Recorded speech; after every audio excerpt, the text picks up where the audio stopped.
भूतिया हॉस्पिटल। बहुत समय पहले किसी शहर में एक हॉस्पिटल हुआ करता था। असल में ये एक भूतिया हॉस्पिटल था, जहाँ के डॉक्टर और नर्सिंग सभी भूत थे। वो हॉस्पिटल में आने वाले पेशेंट का इलाज करने के बहाने उन्हें ऑपरेशन थिएटर में ले जाते और फिर उन्हें मारकर उनका दिल खा जाते। आपने इन्हें हॉस्पिटल लाकर बहुत अच्छा किया। अब आप चिंता मत कीजिए, डॉक्टर साहब इनका अच्छे से इलाज करेंगे। ये कहकर वार्ड बॉय जख्मी आदमी को स्ट्रेचर पर अंदर ले गया। लेकिन कुछ समय बाद वार्ड बॉय वापस आया और बोला, माफ करना, जिस आदमी को आप लाए थे वो नहीं बच सका। लेकिन उसको तो बस पैर पर चोट आई थी। पैर पर चोट लगने से कैसे कोई मर सकता है? पता नहीं, लेकिन डॉक्टर ने उसे बचाने की पूरी कोशिश की थी। वार्ड बॉय की बात सुनकर वो दोनों आदमी वहाँ से चले गए और वार्ड बॉय अंदर ऑपरेशन थिएटर में आ गया। डॉक्टर साहब, मैंने उन आदमियों को भेज दिया है। अब हम आराम से इस आदमी को खा सकते हैं।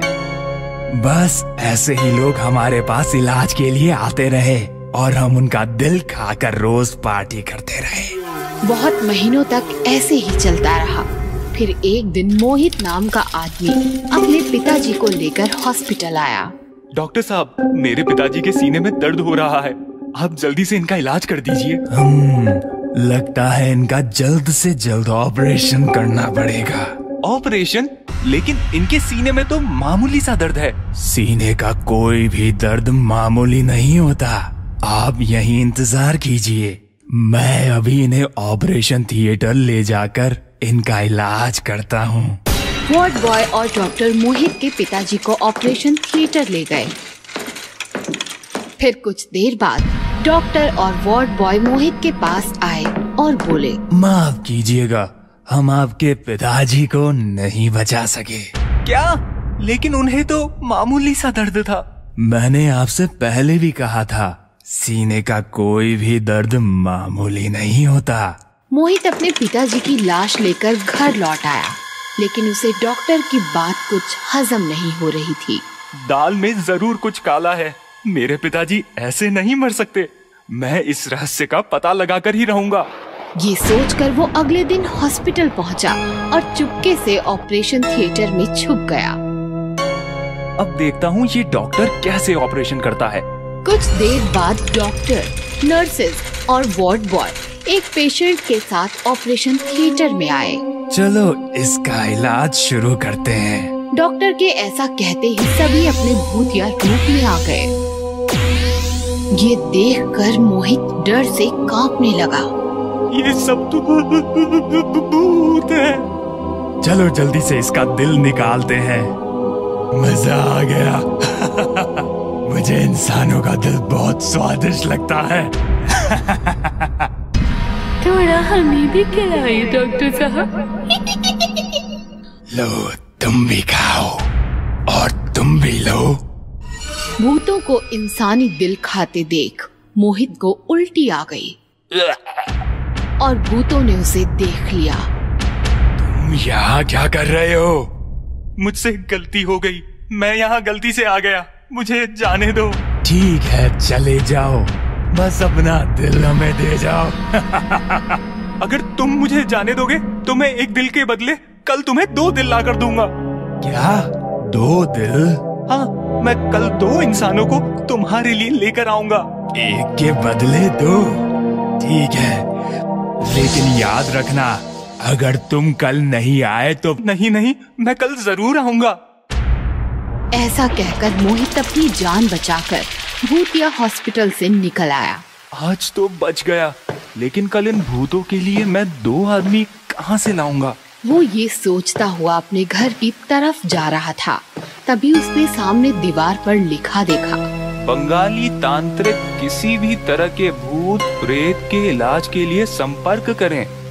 एक बार इस तांत्रिक से मिलकर देखता हूँ। मोहित तांत्रिक के पास गया और उसने तांत्रिक को सारी बात बताई। चिंता मत कर बेटा, तेरी चिंता आज से मेरी हुई। अब देख मैं उन भूतों का क्या करता हूँ। अगले दिन मोहित भूतिया हॉस्पिटल पहुँचा। तुमने तो कहा था तुम 2 इंसान लेकर आओगे, बताओ कहाँ है 2 इंसान? जल्दी बताओ, हमें बहुत जोर से भूख लग रही है। जल्दी बताओ, भूख लगी है। 2 इंसान नहीं, मैं तुम्हारे लिए एक बहुत ताकतवर तांत्रिक लाया हूँ। तो तुम हो वो चारों भूत। तांत्रिक, तुमने मेरे साथ चीटिंग की है। चीटिंग तो तुम लोगों के साथ करते हो, इलाज का बहाना बनाकर उनका दिल खाते हो। अब तुम्हें तुम्हारे कर्मों की सजा मिलेगी। तभी तांत्रिक ने एक बहुत ताकतवर मंत्र पढ़ा। अंत्र मंत्र तंत्र, चारों भूत बोतल में बंद। तांत्रिक के ऐसा कहते ही चारों भूत तांत्रिक की बोतल में आ गए। इस तरह एक तांत्रिक की मदद से मोहित ने अपने पिताजी की मौत का बदला लिया और उन चारों भूतों को पकड़ाकर भूतिया हॉस्पिटल को भी हमेशा के लिए बंद कर दिया। चुड़ैल का गुलाम। बहुत समय पहले एक शहर में बहुत बड़ी बड़ी दुकानें हुआ करती थी। फिर अचानक उस शहर में चोरियां होने लगी। भगवान, किसी ने मेरी ज्वेलरी की दुकान लूट ली। असल में ये चोरियां उसी शहर के बाहर एक पुराने खंडर में रहने वाली बूढ़ी चुड़ैल करवा रही थी। उसने काले जादू से गुड्डू नाम के एक आदमी को अपना गुलाम बनाया हुआ था और वो उससे हर रात चोरियां करवाती थी। छड़ी घुमाऊं, जादू चलाऊं, अपने गुलाम से चोरी करवाऊं। इस तरह चुड़ैल रोज रात को अपने गुलाम से चोरियां करवाती थी। एक दिन उस शहर के पुलिस कमिश्नर ने जय दीक्षित नाम के एक पुलिस वाले को बुलाया और कहा, जय, शहर में बहुत चोरियां हो रही है। मैं चाहता हूँ तुम जल्द से जल्द चोर को पकड़ो। आप चिंता मत कीजिए सर, चोर जितना भी चालाक हो एक न एक दिन पकड़ा जरूर जाता है। और फिर जय ने चोर को पकड़ने के लिए प्लानिंग शुरू कर दी। उसने शहर के सभी बड़ी दुकानों के बाहर पुलिस वाले खड़े कर दिए। अब देखता हूँ वो चोर कैसे बच के जाता है। जैसे ही रात हुई, चुड़ैल का गुलाम चोर बाजार आया। यहाँ तो हर दुकान के बाहर पुलिस वाले खड़े हैं।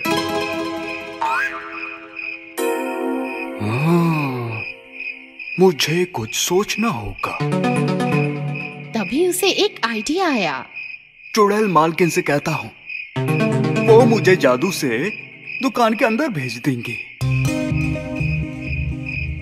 अब चुड़ैल मालकिन जी, यहाँ तो हर जगह पुलिस वाले खड़े हैं, अब आप ही कुछ कीजिए। छड़ी घुमाऊं, जादू चलाऊं, अपने गुलाम को दुकान के अंदर पहुँचाऊं। चुड़ैल के ऐसा कहते ही चोर गायब होकर दुकान के अंदर आ गया। यहाँ तो बहुत सारी सोने की ज्वेलरीज हैं। इतना सारा सोना देखकर तो चुड़ैल मालकिन बहुत खुश होंगी। और फिर सारा सोना और कीमती हीरे एक बड़े से बैग में डालकर उसने एक बार फिर चुड़ैल से कहा, चुड़ैल मालकिन जी, मैंने चोरी कर ली। ऐसा कहते ही वो चुड़ैल के जादू से गायब होकर चुड़ैल के पास पहुंच गया। नहीं छोड़ूंगी कोई भी कोना, चुरा लूंगी सारा सोना।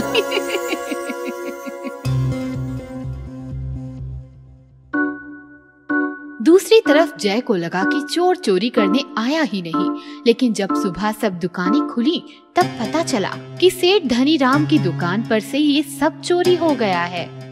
मेरा दुकान है और मेरा सारा सोना चोरी हो गया। ये सब देखकर जय को कुछ समझ नहीं आया। जय वहाँ से सीधे जेल में बंद एक तांत्रिक के पास पहुँचा। काले तांत्रिक, मुझे तुम्हारी जरूरत है, लेकिन तुमने मेरी काली जादुई की किताब छीनकर मुझे जेल में बंद कर दिया था, तो मैं तुम्हारी मदद क्यों करूं? वो इसलिए, अगर तुमने मेरी इस चोर को पकड़ने में मदद की तो मैं तुम्हें छुड़वा दूंगा। ठीक है। इसके बाद जय ने तांत्रिक के साथ मिलकर एक प्लान बनाया और उसी रात को दोनों बाजार में चोर का इंतजार करने लगे। बहुत देर बाद इंतजार करने पर उन्हें एक चोर दबे पांव आता दिखाई दिया। लगता है यही वो चोर है। तांत्रिक, तुम अपना काम करो। इस चोर की काली आंखें देखकर लगता है इसे किसी ने वश में किया हुआ है। मुझे इसे वश से मुक्त कराना होगा। तांत्रिक ने किताब से एक मंत्र पढ़ा। तांत्रिक की किताब में जादू, किताब के जादू, उठा दे इसके आंखों से जादू। तांत्रिक का मंत्र खत्म होते ही गुड्डू चुड़ैल के वश से आजाद हो गया। मुझे माफ कर दीजिए। मुझे उस चुड़ैल ने वश में किया हुआ था। रो मत और हमें उस चुड़ैल के पास ले चलो। गुड्डू उन्हें चुड़ैल के खंडहर में ले आया। तुम सब यहाँ कैसे आए और तुमने मेरे गुलाम को क्या किया? तुम्हारा गुलाम अब आजाद है और तुम काले जादू और चोरी करने के जुर्म में जेल जाओगी। तांत्रिक, इस बूढ़ी चुड़ैल पर ऐसा मंत्र मारो कि ये कभी कोई जादू ना कर सके। तांत्रिक, चुड़ैल, बूढ़ी चुड़ैल का जादू हमेशा के लिए फेल। इस तरह इंस्पेक्टर जय ने एक तांत्रिक की मदद से गुड्डू को चुड़ैल के जादू से आजाद करवाया और चुड़ैल का जादू हमेशा के लिए बंद करवाकर उसे जेल में बंद कर दिया। टिकटॉक वाली चुड़ैल। मुंबई के SKS कॉलेज में रवि इंजीनियरिंग की पढ़ाई कर रहा था। रवि के सारे दोस्त टिकटॉक यूज करते थे, इसीलिए उन्हें देखकर रवि ने भी टिकटॉक पर अपना अकाउंट बना लिया। रवि कई दिनों से टिकटॉक बना रहा था, पर उसके फॉलोअर्स नहीं बढ़ रहे थे।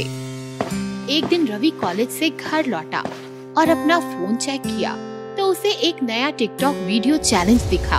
उस वीडियो में एक लड़की शहर की एक सुनसान भूतिया बिल्डिंग में जाकर आई एम डेयरडेविल कहती है और दूसरे टिकटॉक वालों को ऐसा करने के लिए चैलेंज करती है।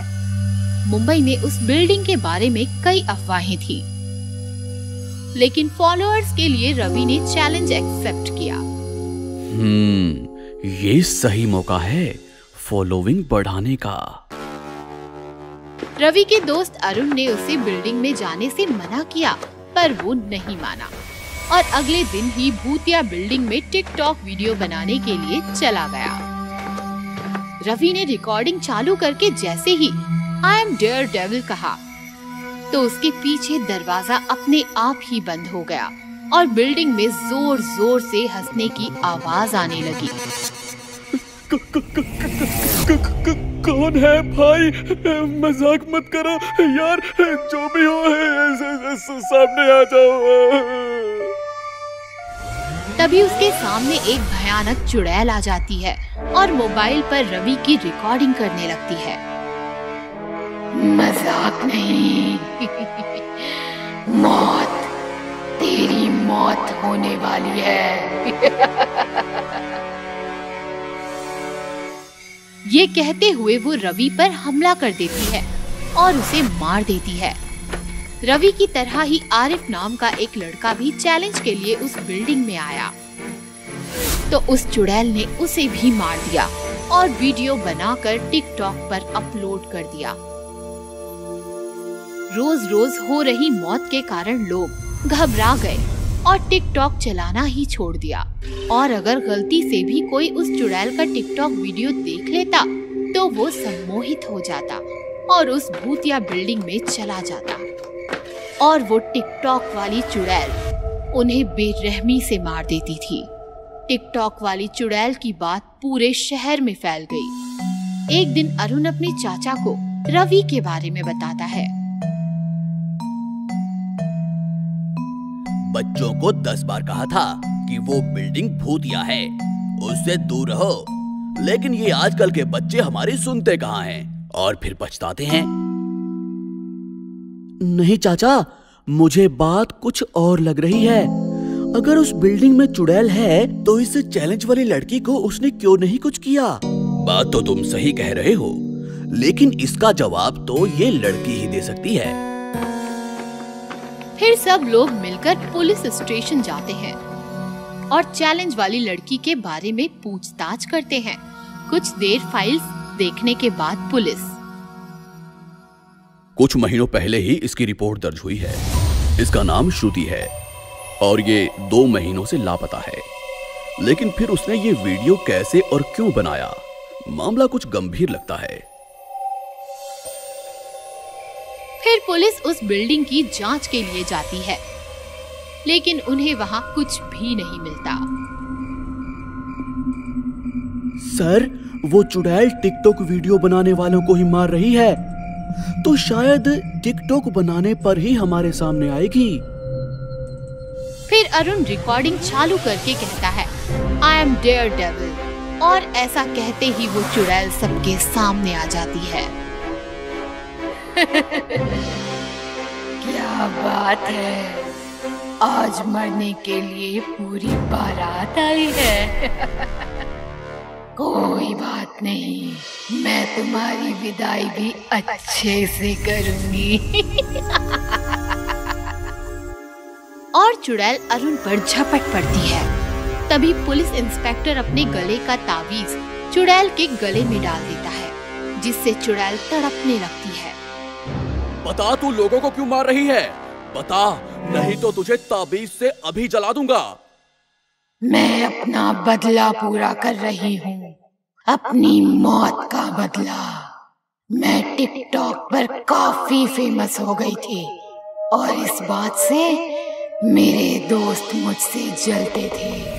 एक दिन मेरे एक दोस्त ने इस बिल्डिंग में टिकटॉक वीडियो बनाने के लिए मुझे बुलाया और मार दिया। इस टिकटॉक की वजह से मेरी मौत हो गई, इसीलिए जब तक मैं सारे टिकटॉक वालों को नहीं मार देती, मेरी आत्मा को शांति नहीं मिलेगी। ये कहते हुए चुड़ैल तावीज को तोड़ के फेंक देती है और इंस्पेक्टर को गले से पकड़ हवा में उड़ा देती है। चुड़ैल इंस्पेक्टर को मारने ही वाली होती है कि तभी अरुण के चाचा श्रुति यानी चुड़ैल के माता पिता को लेकर वहाँ आ जाते हैं। रुक जाओ बेटी, इन्हें छोड़ दो, इसमें इनकी कोई गलती नहीं, छोड़ दो इन्हें। अपने माता पिता को देखकर चुड़ैल शांत हो जाती है और रोने लगती है। मैं इंस्पेक्टर हूँ, मैं तुम्हें इंसाफ दिलाऊंगा, बस तुम लोगों को मारना बंद कर दो। किसी एक की गलती की सजा सबको देना बदला नहीं होता। फिर पुलिस श्रुति के दोस्त को गिरफ्तार कर फांसी की सजा दिलाती है और श्रुति की आत्मा की मुक्ति हो जाती है।